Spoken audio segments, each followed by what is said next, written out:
Umaasa pa rin daw ng panalo sa 2025 ang mga kambing. Oh, mukhang kailangan nila ng konting encouragement, guys.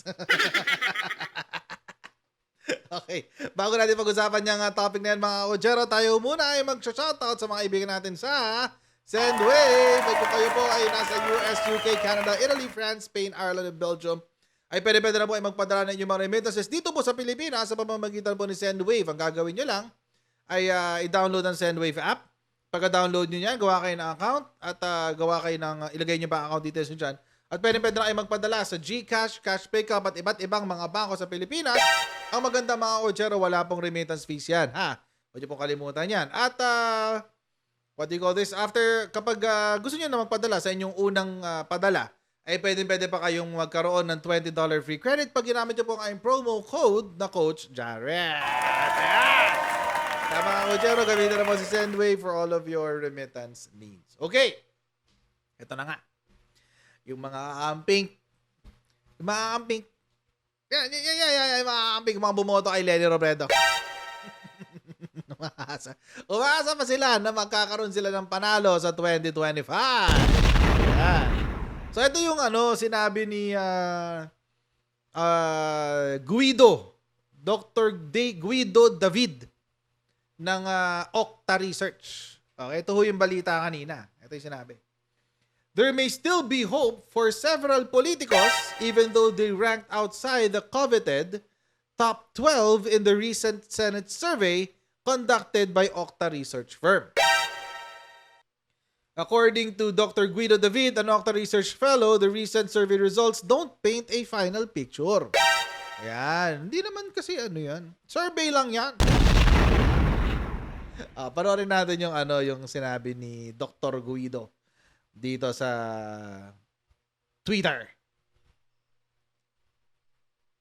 We also have some known brands din, mga former senators din, na-mention nyo na outside the top 12. Pero actually, hovering near sa 13 to 23, andito si Kiko Pangilinan, andito si Gringo Honasan, andito si Noli De Castro, who's also a former vice president, andito si Gibo Teodoro, who's more prominent now. Din yung inyong favorite si Lenny Robredo, number 14 to 32. So just out. Inyong favorite? Ano daw? Inyong favorite? Wait, pakiulit nga. Ano daw? Inyong favorite si Lenny Robredo, number. Inyong favorite? Sa bagay, si Ina Andolong to, tsaka si Michael Pahatin. Favorite talaga nila yun. Tuloy natin. 14 to 32. So just outside the top 12. And then si Secretary Benhur Abalos. So what you're saying, sir, is even if they didn't make it to the top 12, they're not that far. Itong mga so-called pinklawan na senatorial balls. Tama ba yun? They're not that far. Ayaw mo. They're not that.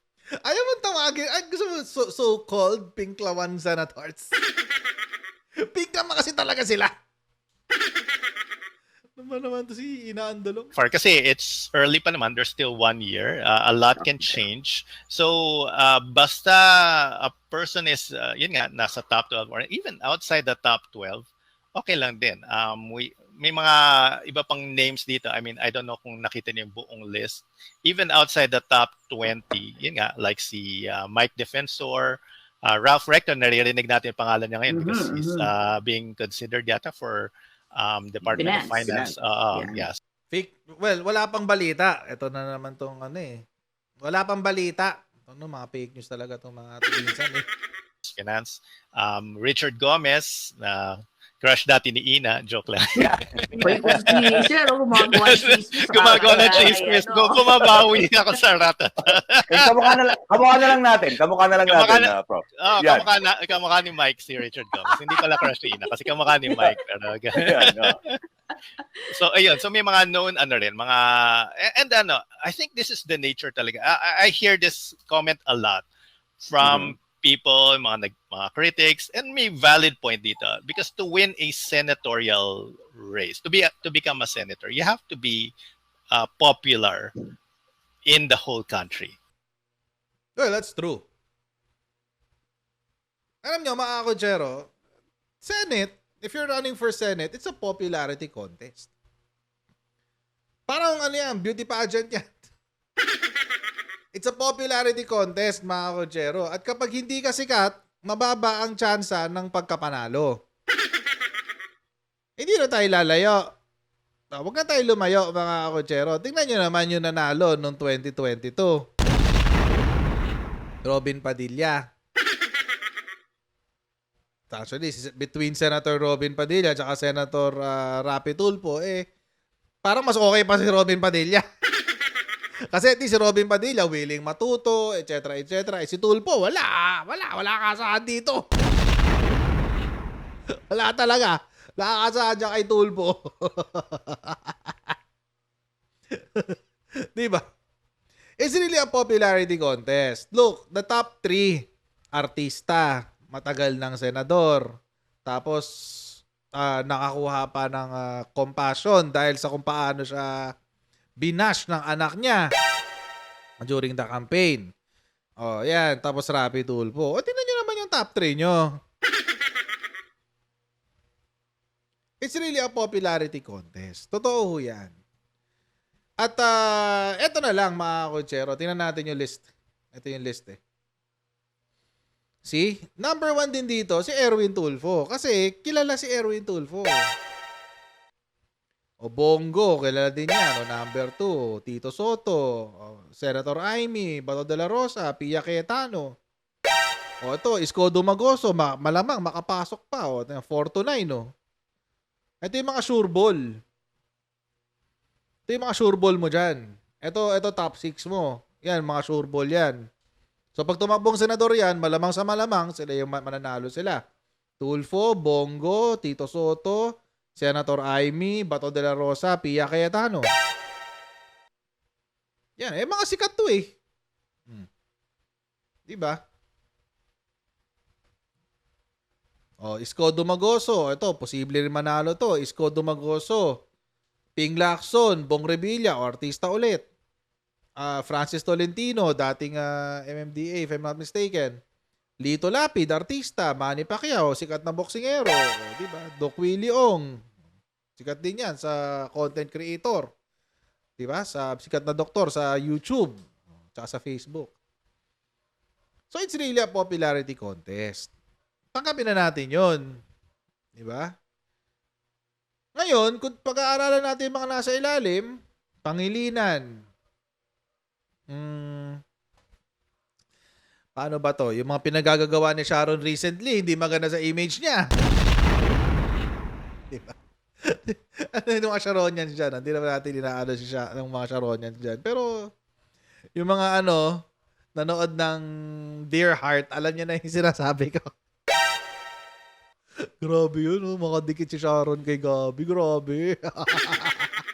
Pero baka lang yun. I'm giving it the benefit of the doubt. Baka lang yan. Baka for show lang yan. For show. Kasi syempre, may concert. Kailangan i-build up yung concert. Kailangan magkaroon ng hype, etc. etc. Baka yun lang yun. Huwag tayo masyado malisyoso, guys.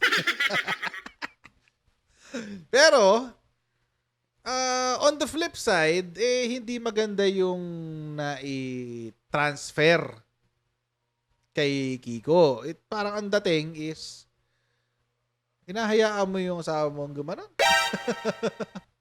Akin lang ang pangit Ang pangit ang ginawa ni Sharon. Ako lang naman to. If you have a contrary opinion, di ba ala kayo? Pero ako parang, di ba? Kung ako yung asawa ni Sharon, parang, ganyan. Anyway. Gringo Hunasan, okay? Gibo Chodoro, alam naman natin ngayon, dakilang tagapagtanggol ng ating teritoryo ngayon to, si Sek Gibo. Di ba?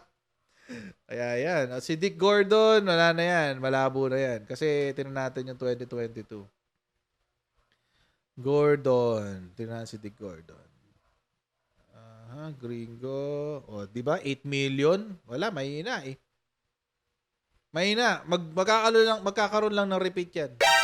Repeat performance lang yan. Benher Abalos, Lenny Robredo sa ilalim. Okay, 14 to 32. Medyo malayo to. Medyo malayo tong 14 to 32. Actually, ito medyo posible pa hanggang dito kayang habulin, 13 to 23. Pero yung below that, ito 13 to 27, sige po, medyo mahihirapan ang habulin to. 13 to 27, 13 to 29, medyo malabo na to. Kailangan na ng matindi-tinding pera dito para manalo.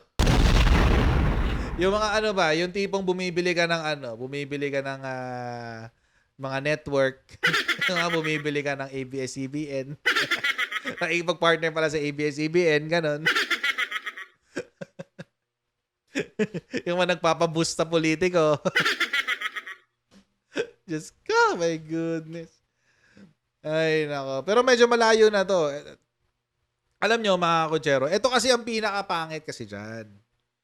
Ito talaga yung magiging challenge ng lahat ng mga kakamping at mga dilawan na papasok sa 2025 national elections. Kasi mga kutsero, kung titingnan natin, balikan natin tong halalan 2022. Yan, balikan natin to. Tingnan natin yung kay Lenny. Meron siyang 14.8 million. Yan, 14.8 million. Independent daw siya. Hindi naman siya independent eh. Liberal Party yan. Pero, meron siyang 14.8 million. Ibig sabihin, mga kotsero, yung 14.8 million niya ay mas higit pa doon sa pinakamababa na senador. Ay, actually, hindi. Talo pa nga siya ni Jinggoy. 14.9.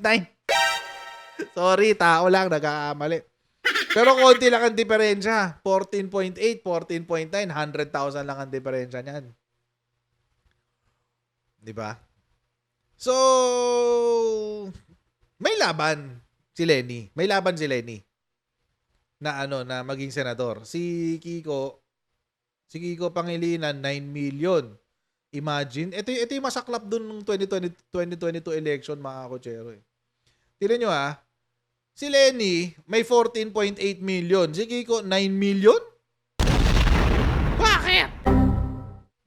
Ba't hindi pareho? Bakit sobrang layo? Ibig sabihin, yung mga bumoto kay Lenny, hindi binoto si Kiko? Saklap.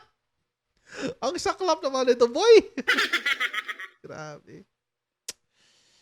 Ay, nako. Anyway. So, 9 million ni Kiko versus the 12 million of Jinggoy. Bakit tayo bumabalik kay Jinggoy? Kasi si Jinggoy yung pinakamababang nanalo. Pang 12 siya eh. 14.9. Masyado na malayo yan. Masyado na malayo yan, guys. Hindi na kaya. Hindi na kaya. Masyado na malayo yan. Sige po, pwede mo pang ilaban eh. 12 million, 12.5. And ngayon na mas visible siya dahil sa West Philippine Sea issue, posible pang tumaas to. Na itong 12.5 million niya. Posible pang tumaas yan.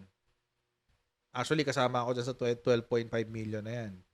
So mga kotsero, kung titignan talaga natin, among the candidates ng mga kakamping, Pangilinan, Dick Gordon, Noli De Castro siguro, but I doubt. Lenny Robredo, meron pa to eh. Meron pang iba yan eh. Dito. Ralph Recto, malabo din. Fidrilon, malabo din. Bamakino, malabo rin. Jokno, malabo rin. Marrojas, malabo din. Wala eh. Malalabo na to. Malabo pa to sa sabaw ng pusit, guys. It's too, I don't know. Yung kanilang hatak is very, 8 million kay Trillanes, nung election. Wala. Talo pa nga siya ni Gadon eh. Si Jokno tsaka si Gadon, hindi nagkakalayo di ba? Si Dick, 8 million, 7 million. Nery Colmenares, 6. Wala. Malabo. Malabo. Teddy Bagilat, wala rin. Malabo, guys. Malabo. So, as far as the 2025 elections is concerned, most probably, kung walang magbabago sa sitwasyon ng ating politika for the next year, walang walang change. Wala pa ring kakamping na makakapasok. Wala pa ring liberal na makakapasok. Alam nyo kung ano yung magiging malaking challenge sa 2025? I would think ang maglalaban dyan yung kampo ni Digong tsaka yung kampo ng admin. Feeling ko lang. I have a feeling. And if it happens, and I'm hoping sana hindi. I'm hoping na sana iisa lang ang kanilang ticket. Kasi pag nangyari ho yun, it is a sad development. Nakakalungkot na development iyon sa Uniteam. It is really a sad development for the Uniteam. And I hope it doesn't happen. Sana buo pa rin ang slate ng Uniteam for 2025. Kasi mga kotsero, kasi alam nyo yung nakakatawa dito, and meron akong hiwalay na video tungkol dyan kay Digong. Kung tatakbo man siyang senador.